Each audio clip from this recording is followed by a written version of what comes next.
Dios bendiga tu vida, donde quiera que te encuentres, con donde estés escuchando este audio, o de repente en video, viendo este devocional, este tiempo que invertimos de acercarnos a la palabra de Dios, de buscar el rostro de nuestro Dios, de buscar su gracia, su misericordia.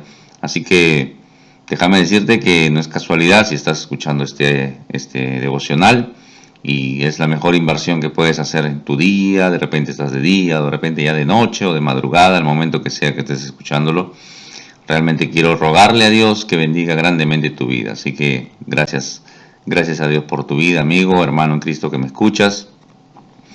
Cuenta la historia de un niño que, muy asustado, ¿no?, y admirado, le decía a su mamá que la Biblia hablaba de tiempos finales, de juicio, ¿no? Y que Cristo venía pronto, ¿no? El niño estaba aprendiendo eso y realmente estaba muy conmocionado, ¿no? Admirado y un poco asustado también.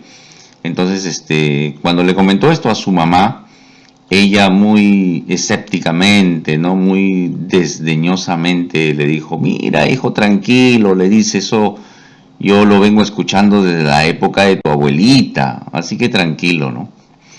Y como que un menosprecio o una inocencia o de repente un desconocimiento, ¿no? Pero esto no es reciente, ¿no? Ya el apóstol Pedro en su carta, en su segunda carta, ¿no?, en el capítulo 3, versículo 9, nos dice: el Señor no retarda su promesa, según algunos la tienen por tardanza, sino que es paciente para con nosotros, no queriendo que ninguno perezca, sino que todos procedan al arrepentimiento. Tremendo, tremendo este pasaje bíblico. Realmente debería impactar nuestras mentes, nuestros corazones, entender eso, ¿no? Que las promesas de Dios son certeras, se cumplen sí o sí, ¿no? Pero no tarda, el Señor es paciente, dice. Tiene paciencia para con nosotros. ¿Por qué tiene paciencia? Porque no quiere que ninguno perezca. ¿Por qué? Porque Él espera que todos procedamos al arrepentimiento. Y qué interesante, porque cada día que pasa es un día que nos acerca a los tiempos finales, ¿no? Y esto está detallado en los evangelios, en Mateo 24, en Lucas 21, nos habla de esas señales, ¿no? De esas señales que serán en los tiempos finales, ¿no? Los mismos apóstoles le van a preguntar al Señor Jesús y Él le va a decir que vendrán falsos cristos, que los tenemos, mis hermanos, ya los tenemos. Falsos profetas, ya eso ni hablar, ¿no? Tantos falsos predicadores, maestros, o que hablan en el nombre de Dios y son falsos profetas, ¿no? Que mezclan cosas bíblicas con mentiras y definitivamente incluso se forman grandes, ¿no? Mega iglesias, ¿no? Se podría decir, pero definitivamente es un camino de perdición. Nos habla que habrán guerras. No ha habido un solo día de paz, mis hermanos. En los tiempos actuales, que pensábamos que no iban a haber de repente ya guerras con armamento, con soldados, con misiles y todo esto, se dan, hermanos. Tenemos una guerra en progreso ahorita, por ejemplo, ¿no? Entre Rusia, Ucrania y tantas otras guerras más, ¿no? Rumores de guerra, se siguen las naciones, los países se siguen apertrechando de armamento, ¿no? ¿Quién tiene el armamento más poderoso? ¿Quién puede hacer más daño? Se cuidan, están atentos, se mueve inteligencia, etcétera, etcétera, ¿no? Nación contra nación, reino contra reino, dice. Otra señal es las pestes. Cuando la Biblia habla de pestes, habla lo que son los virus, mis hermanos. Acabamos de salir de una pandemia, hay la amenaza de otra pandemia, de otro virus que apareció por la India y por otros lugares más, y se viene en pandemia, ¿no? Y los virus vienen para quedarse, mis hermanos.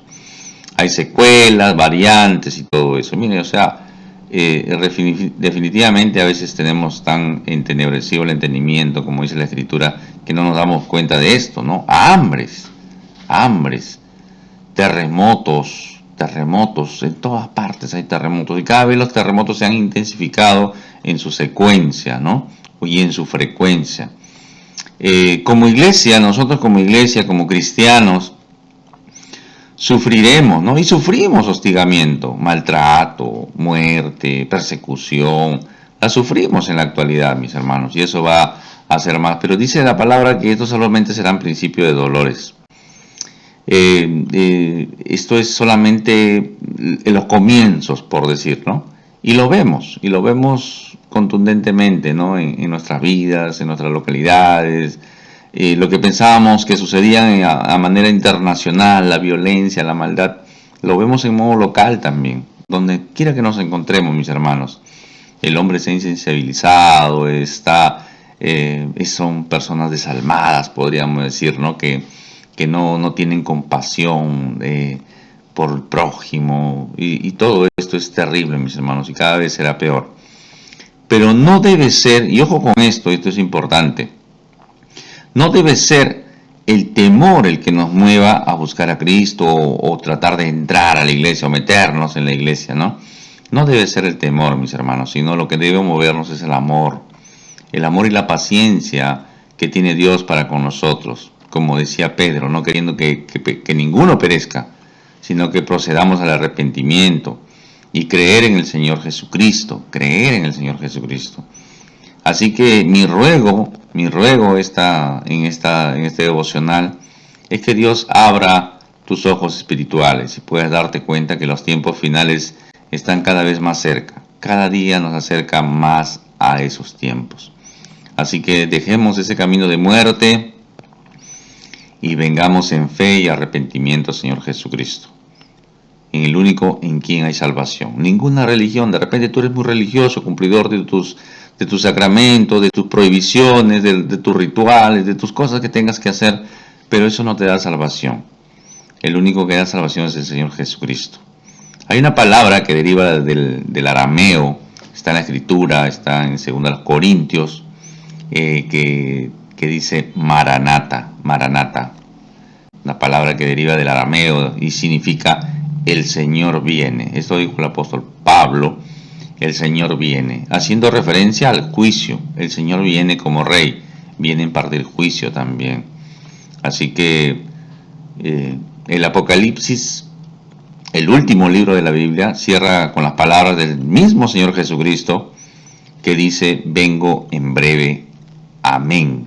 O sea, sí o sí, amén es desierto, ¿no? Desierto, seguro, es certeza total, ¿no? El Señor Jesús dice: vengo en breve. Y lo interesante es que el apóstol Juan, quien escribe este libro, responde, ¿no? Y debe ser la respuesta de todos nosotros: sí, ven, Señor Jesús. Ese debe ser nuestro clamor, mis hermanos, mis amigos. Dios te bendiga grandemente. Fue con ustedes Jorge Ocampo, siervo del Señor Jesucristo.